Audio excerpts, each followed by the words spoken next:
tahu TBC itu apa? Paru-paru. Oke. Langsung saja ya. Dari mana? Ini nih latar belakangnya ya, kenapa kita angkat TBC? Karena TBC adalah salah satu dari 10 penyebab utama kematian di dunia. Ya. Di Kabupaten Banjarnegara sendiri ini angka kejadian TBC masih menjadi tantangan dalam bidang kesehatan masyarakat. Oleh karena itu, edukasi sejak dini kepada anak-anak SD, SMP hingga SMA sangat penting untuk mencegah penyebaran penyakit ini dan meningkatkan kesadaran masyarakat. Oke, langsung. Nah ini pengertian TBC yang sebenarnya itu seperti ini. TBC itu sering kita nyebutnya apa, tuberkulosis apa TB toh? TB, TBC, tuberkulosis itu sama, cuma beda penyebutannya. Oke, intinya sama. Tuberkulosis adalah penyakit infeksi yang disebabkan oleh bakteri Mycobacterium tuberculosis. Bakteri ini bersifat aerob dan memerlukan banyak oksigen untuk tumbuh, sehingga paling sering menyerang di paru-paru. Nah, oke. Setelah kita tahu penyakit TBC, selanjutnya nih, tanda dan gejala orang kena TBC itu seperti apa? Batuk, berdahak, keluar darah. Batuk, keluar darah. Terus apa lagi? Nah, kurus, berat badan turun. Selanjutnya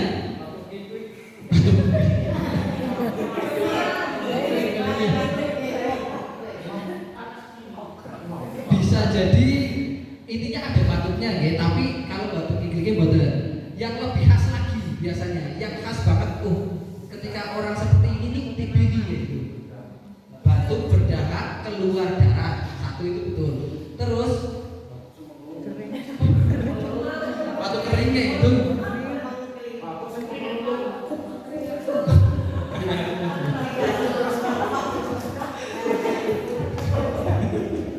Ini, jadi ini kayak gini, batuk yang lebih biasanya durasinya itu lebih dari 2 minggu atau 3 minggu yang tidak sembuh-sembuh.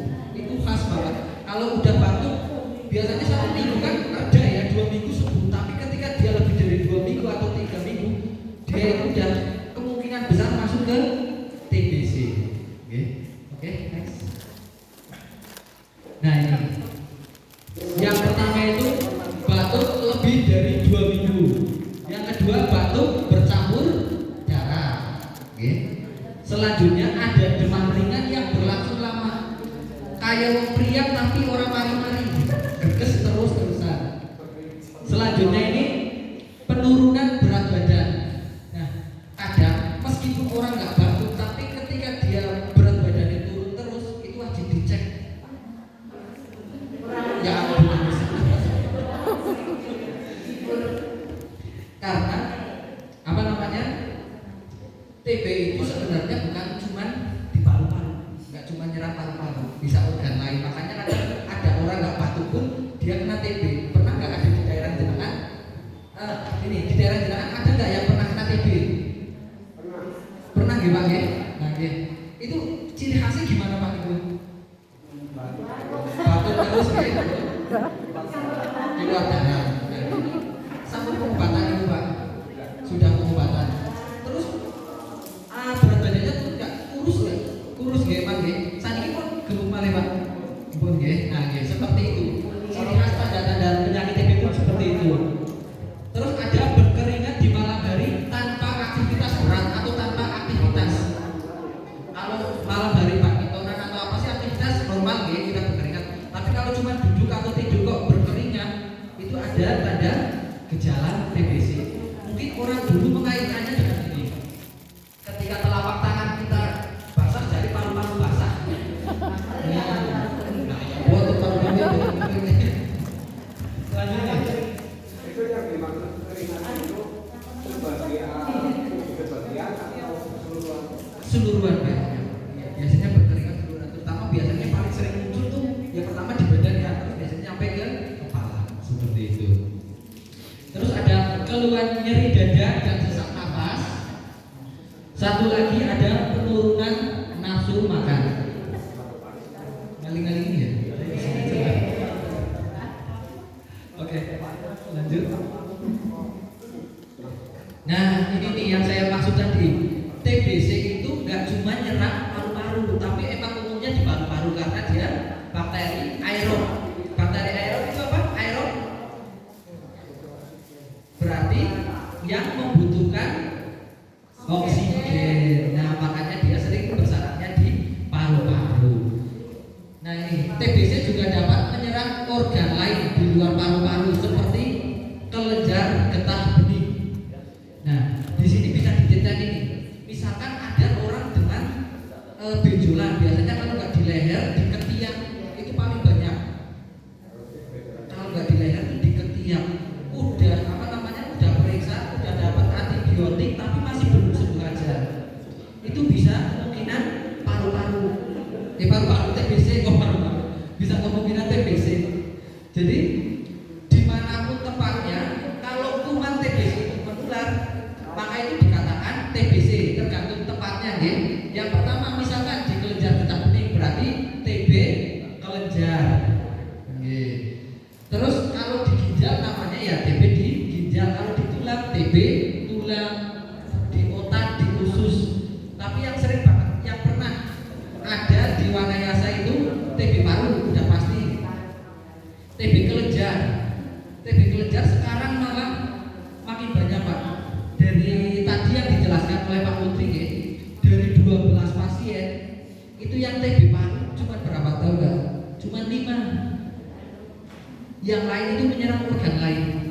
Jadi selain di paru-paru, lebih banyak menyerang di organ kelenjar getah bening, sama biasanya ada satu lagi tulang belakang. Oke, lanjut. Nah, ini untuk penularan TBC seperti yang tadi dijelaskan oleh Pak Lutfi, ya. Untuk penularannya terjadi melalui udara atau droplet.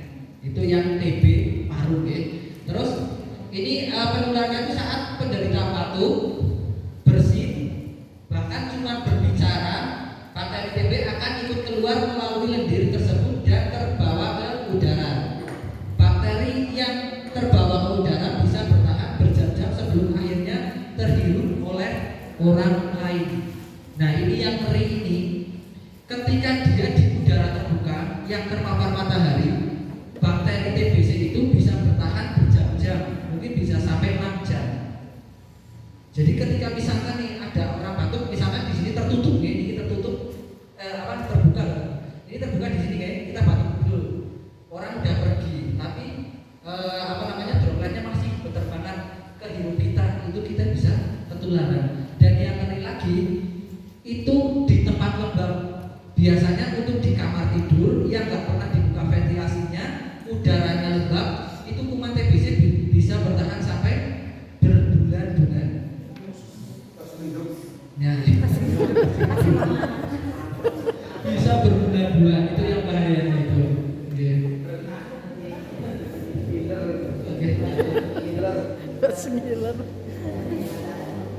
Nah, ini secara umum aja orang bisa didiagnosa TB berdasarkan diperiksa apa nih? Dahak, betul, satu dahaknya. Terus selain dahak bisa dicek apa lagi? Tes darah. Terus ada juga rongsen paru-paru. Ini nih. Sana ya, tinggal contoh ya. Ini nih, untuk yang sering kita lakukan di sini paling umum itu digunakan TCM atau tes cepat molekuler karena hasilnya bisa cepat keluar. Itu, ya. Satu, kalau ini diambil dari sampel paru-paru. Tapi ketika dia terkena TB kelenjar, dia nggak bisa dicek pakai dahak. Mau dicek 10 kali pun dia hasilnya akan negatif karena kuman TB-nya nggak ada di paru-paru tapi di kelenjar. Nah, jadi itu kita cek lagi di pakai tes 3. Ini kayak diambil pakai sampel darah. Terus ada juga ini tuberkulin atau mantop. sebenarnya masih ada dua kemungkinan nih. Pernah nggak Bapak Ibu semua disuntik di sininya kayak sedikit tok masuk sedikit tok tapi melepuh nanti? Nggak pernah ya? Nah itu tes masuk itu sebenarnya seperti itu. Dimasukkan ke sini terus ditunggu sampai ya Pak, dimasukin cairan terus sampai melepuh, ditunggu sampai 24 sampai 36 jam. Nah kalau diukur melepuhnya garisnya itu lebih dari 1 cm atau 10 mili di dalam tubuh dia, itu berarti ada bakteri TBC. Kalau seperti itu ada bakteri TBC. Cuma ada dua kemungkinan nih, bakteri itu aktif atau enggak. Jadi setelah di skin test dia hasilnya positif, dia harus di ronsen. Nah di ronsen itu untuk menentukan dia terinfeksi TBC yang aktif atau enggak. Kalau hasil ronsennya bagus, berarti di dalam tubuh dia ada TBC tapi enggak aktif. Dia enggak menginfeksi tapi tertidur. Ngorok. Sewaktu-waktu bisa aktif. Itu sewaktu-waktu bisa aktif. Dia masih hibernasi di dalam tubuh. Tapi kalau hasil ronsennya positif, maka dia akan langsung dinyatakan pasien TB positif. Oke, lanjut. Nah, Pak, tadi kan dapat pasien TB, tahu nggak pengobatannya itu berapa bulan, Pak, untuk pasien TB? 6 bulan. Oh iya, 6 bulan, betul. Secara umum 6 bulan. 2 bulan dari fase intensif atau fase awal dan 4 bulan fase lanjutan. Itu nggak boleh berhenti 1 hari pun. Kalau berhenti 1 hari harus pulang dari awal, betul. Oke. Tapi ada juga pasien TB yang lebih dari 6 bulan. Ini kan untuk pengobatan dasarnya, oke.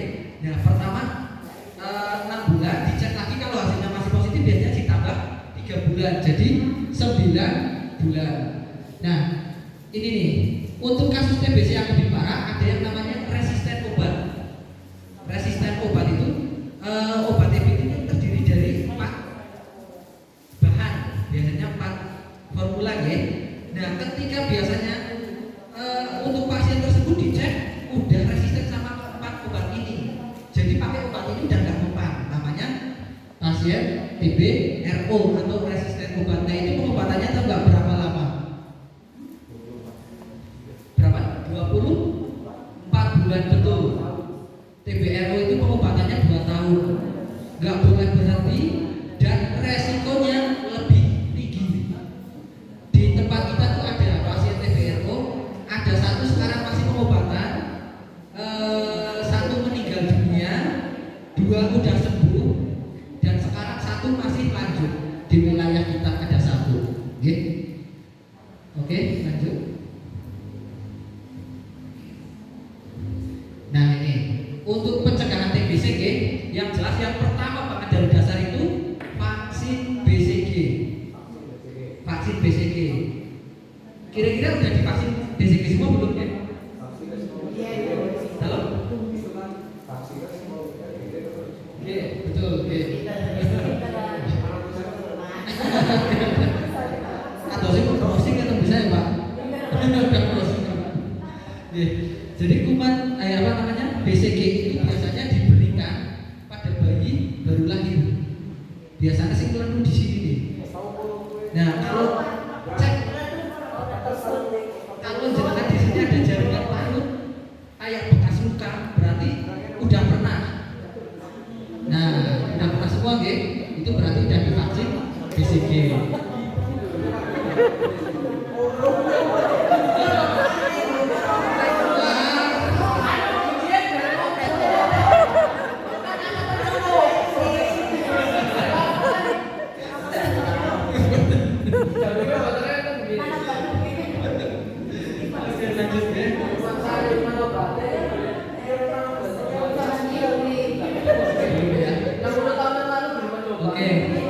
Lanjut kedua yang kedua itu menjaga kebersihan dan ventilasi udara yang baik di rumah. Karena pada umumnya bakteri TBC itu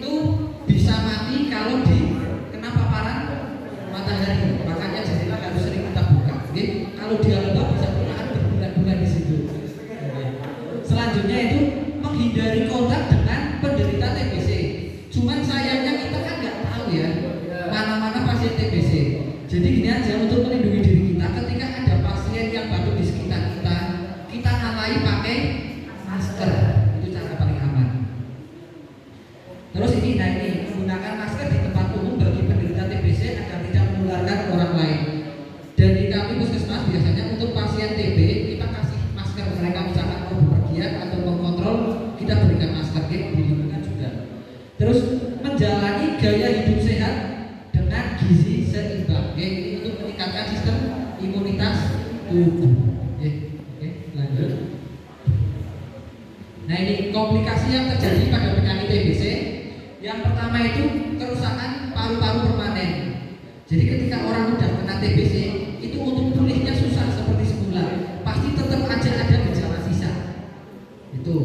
Yang kedua, penyebaran tuberkulosis ke organ lain. Yang saya sebutkan tadi, yang pernah saya temukan di sini itu di kelenjar leher biasanya, ketiak, ada juga di bagian dada. Satu lagi di tulang belakang, itu yang ada di tempat kita. Yang selanjutnya kematian. Nah, ini seperti yang Pak Lutfi sampaikan tadi. Di tahun ini saya dapat 12 pasien TBC, 2 udah meninggal dunia dan masih dalam masa pengobatan, belum selesai. Oke. Nah, ini apa namanya? Penyakit TBC yang berbahaya itu yang resisten obat. Itu penyebabnya kenapa sih? Pertama, tidak menyelesaikan pengobatan dengan benar. Ini sing sering menunda-nunda pengobatan. Jadi biasanya cuma minum 2 bulan lah, dia gejalanya tuh udah hilang. Tapi ketika dia menghentikan, maka dia beresiko besar untuk resisten obat dan harus memulai pengobatan untuk yang 2 tahun. Udah nggak bisa pakai obat ini lagi yang umum. Yang kedua, menggunakan obat TBC tanpa resep dokter. Kalau ini sih nggak ada ya, karena obat TBC susah banget sih dapatnya.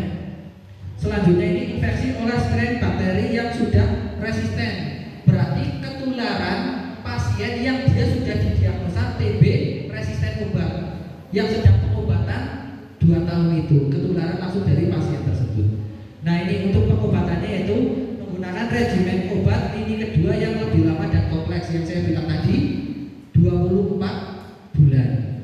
Selanjutnya pemantauan ketat oleh tenaga medis untuk memastikan kepatuhan pasien. Nah, kalau untuk pasien yang TB biasa yang pengobatan 6 bulan masih bisa kita backup di puskesmas di pengobatannya. Tapi kalau udah resisten obat itu cek ke rumah sakit terus. Oke, gitu. Lanjut. Nah, ini sebenarnya gini, kalau ada pasien TBC batuk, kehirup sama kita langsung ketularan nggak? Ya, tapi gimana prosesnya? Betul, 100 ya. Berarti kalau 100 berarti kalau imunitas tubuh kita kuat, maka kena TBC akan mati. Tapi kalau kita dapat faktor resiko seperti ini, kemungkinan dia akan mengendap di tubuh, meskipun nggak langsung menyerah, tapi dia akan hibernasi, tidur. Tapi sewaktu-waktu dia bisa aktif. Nih, pertama sistem kekebalan tubuh yang lemah, terus kontak dekat dengan pasien TBC, biasanya yang satu rumah atau tetangganya. Yang ketiga, kondisi lingkungan yang padat dan kumuh. Nah, ini memperparah kondisi lingkungan ya. Gaya hidup tidak sehat. Gaya hidup tidak sehat yang dimaksudnya apa? Yang bisa meningkatkan faktor resiko TBC. Merokok, satu merokok. Terus yang kedua, kurang olahraga. Karena dengan kurang olahraga biasanya produksi insulin kita akan turun. Dan saya kasih tahu di sini, untuk pasien diabetes, pasien DM itu bisa 3 kali lebih beresiko untuk kena TBC, dan untuk pasien HIV itu 20 kali lebih beresiko. Makanya kenapa untuk pasien TBC langsung kita lakukan cek pemeriksaan HIV sama gula darah, karena mereka lebih beresiko. Nah, ini terus pekerjaan yang beresiko tinggi. Nopo pekerjaan yang beresiko tinggi yang bisa menyebabkan infeksi TBC? Tenaga medis. Ada lagi apa nih? Nah, itu ya, itulah. Ya, biasa. Pekerjaan itulah. Ya, pekerjaan itu beresiko. Tapi intinya itu apa?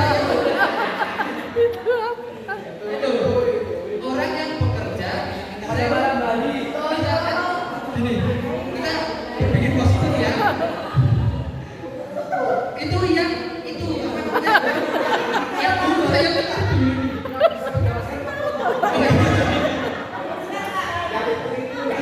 dulu. Itu misal pekerja pabrik kan biasanya ada apa namanya serpihan debu atau asap di itu, nah itu semakin memperparah kondisi. Oke. Selanjutnya usia balita dan lansia sudah jelas ini hubungannya sama sistem kekebalan imun. Selanjutnya penggunaan obat imunosupresan. Imunosupresan itu adalah obat-obat yang digunakan untuk menekan reaksi tubuh. Hah? Menekan reaksi tubuh, contohnya gini, yang sedang pengobatan kanker. Sedang pengobatan kanker, jadi kan dia menekan sistem tubuh supaya kankernya tidak berkembang terus. Kayak gampangannya bisa juga